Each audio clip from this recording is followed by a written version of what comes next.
ফেসিবাদের মূর্ত প্রতীক হচ্ছে শেখ মুজিবুর রহমান। তাকে এই বাংলাদেশে কোনোভাবেই তার ভাস্কর্য মুরাল রাখা যাবে না এবং বাংলাদেশে প্রত্যেকটা জায়গায় সেগুলো ধ্বংস করা হবে। জাতীয় নাগরিক পার্টির কেন্দ্রীয় আহ্বায়ক কমিটির উত্তরাঞ্চলের সংগঠক রাসেল আহমেদের বিরুদ্ধে ছাত্রলীগকে পুনর্বাসনের অভিযোগ তুলেছেন লালমনিরহাটের বৈষম্যবিরোধী ছাত্র আন্দোলনের শিক্ষার্থীরা। মুক্তিযুদ্ধের স্মৃতিমঞ্চ মুরাল কাপড় দিয়ে ঢেকে দেওয়ার ঘটনায় বৈষম্যবিরোধী ছাত্র আন্দোলনের শিক্ষার্থীরা ও জাতীয় নাগরিক পার্টি আজ সংবাদ সম্মেলন ডাকেন। বৈষম্যবিরোধী শিক্ষার্থীদের সংবাদ সম্মেলনের পর জাতীয় নাগরিক পার্টি সংবাদ সম্মেলন করতে চাইলে বৈষম্যবিরোধী শিক্ষার্থীরা অভিযোগ তোলেন জাতীয় নাগরিক কমিটির ব্যানারে ছাত্রলীগকে পুনর্বাসন করা হচ্ছে। এ সময় তোপের মুখে পড়েন রাসেল আহমেদ। তবে এই অভিযোগ অস্বীকার করে গণমাধ্যমে কথা বলেন জাতীয় নাগরিক পার্টির কেন্দ্রীয় আহ্বায়ক কমিটির উত্তরাঞ্চলের সংগঠক রাসেল আহমেদ। যে এরা যে অভিযোগটা তুলছে যে আপনি ছাত্রলীগকে পুনর্বাসন করছেন, বিগত সরকারের লোকজনকে পুনর্বাসন করছেন, বিগত 6 মাসে ছাত্রলীগ পুনর্বাসন করি নাই, আজকে এসে আপনাদের মনে হচ্ছে যে ছাত্রলীগ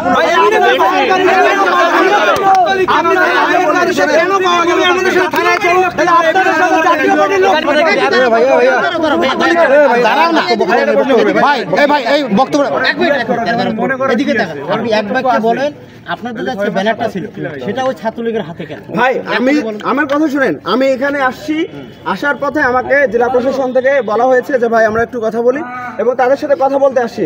আমি আমার এক বন্ধুকে ব্যানারের দায়িত্ব দিয়েছিলাম, এখন সে কার মাধ্যমে আনছে সেটা তো আমি জানি না। ভাই প্রশ্নটা এটা ছিল না ভাই, আমার মেইন কথা ভাই আমার নিছকে এটা বলা যায় আমি বলছি তো আপনার ভাইয়ের গাড়িতে ছাত্রলীগ কেন এবং আমার ছাত্রলীগ আছে দিয়ে বাড়ি মুকুল কেন এখানে মুকুল এই বলতে কেন কথা বলতে তোমরা রাজনীতি করো, আমরা পয়েন্ট দিয়ে রাজনীতি করো। আচ্ছা মানে কি আমার সেন্ট্রালের নেতা আমার সেন্ট্রালের লিডার আসছে, আমি বুঝতে না ভাই কেন ঘুরাচ্ছ তুমি? এইটা আমরা চাইছি সেটা দাও না আমাদের সব সময় তোমরা কেন ঘুরাচ্ছ? আপনি আমার আপনি ভাই আরেকবার আমি আপনার কথা বুঝছি। এরপর আমাদের জাতীয় নাগরিক পার্টি একটা কেন্দ্রীয় কমিটি হয়েছে, কেন্দ্রীয় আহ্বায়ক কমিটি। কেন্দ্রীয় আহ্বায়ক কমিটিতে যারা আছে সেখানে বিগত সময়ে যারা ফেসিবাদ বিরোধী আন্দোলনের সাথে যুক্ত ছিল তাদেরকেই সেই কেন্দ্রীয় কমিটিতে রাখা হয়েছে। এখন আমাদের যে কনসার্নের জায়গা সেটা হচ্ছে মহান মুক্তিযুদ্ধ, ভাষা আন্দোলন এবং 2024 সালের যে গণ অভ্যুত্থান, এটাকে মুখোমুখি দাঁড় করানোর জন্য একটা ষড়যন্ত্র চলছে। আমরা সবসময় বলছি মহান মুক্তিযুদ্ধের যে ইতিহাস সেটা আমাদের গৌরবান্বিত ইতিহাস, এটাকে সমুন্নত রেখেই সেটাকে আমাদের অস্তিত্ব ধরেই আমাদেরকে এগিয়ে যেতে হবে।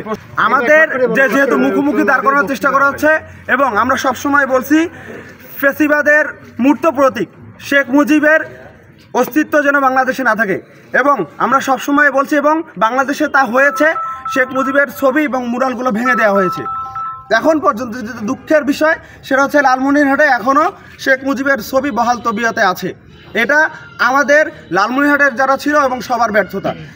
এবং তাছাড়া শেখ মুজিব বাদ দিয়ে আমাদের মুক্তিযুদ্ধের সর্বাধিনায়ক, আমাদের 7 জন বীরশ্রেষ্ঠ, ভাষা আন্দোলন, আমাদের মুক্তিযুদ্ধকালীন সরকারের যে শপথ বাক্য গ্রহণ করা হয়েছিল, শপথ পাঠ করা হয়েছিল, সেই স্মৃতিগুলো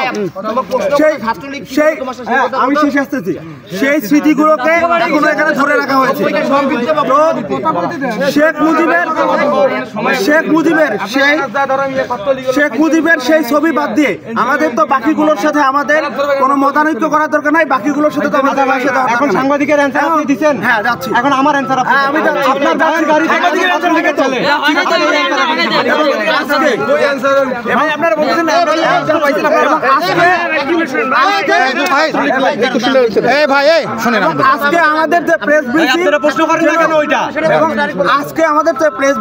এখানে যেন 24 এবং 71-কে কেউ মুখোমুখি দাঁড় করাতে না পারে এবং আমাদের গণ অভ্যুত্থানকে বিতর্কিত করতে না পারে, সেজন্য প্রেস ব্রিফিং ডাকা হয়েছে।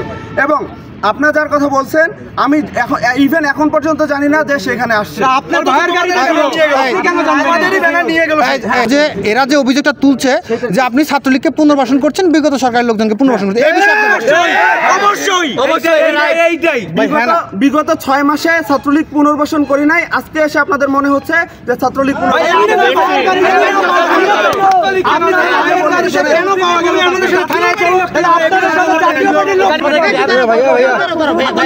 দাঁড়াও না ভাই এই বক্তব্য এদিকে দেখেন, আপনি এক বাক্যে বলেন আপনাদের কাছে ব্যানারটা ছিল সেটা ওই ছাত্রলীগের হাতে কেন? ভাই আমার কথা শুনেন, আমি এখানে আসছি, আসার পথে আমাকে জেলা প্রশাসন থেকে বলা হয়েছে যে ভাই আমরা একটু কথা বলি, এবং তাদের সাথে কথা বলতে আসছি।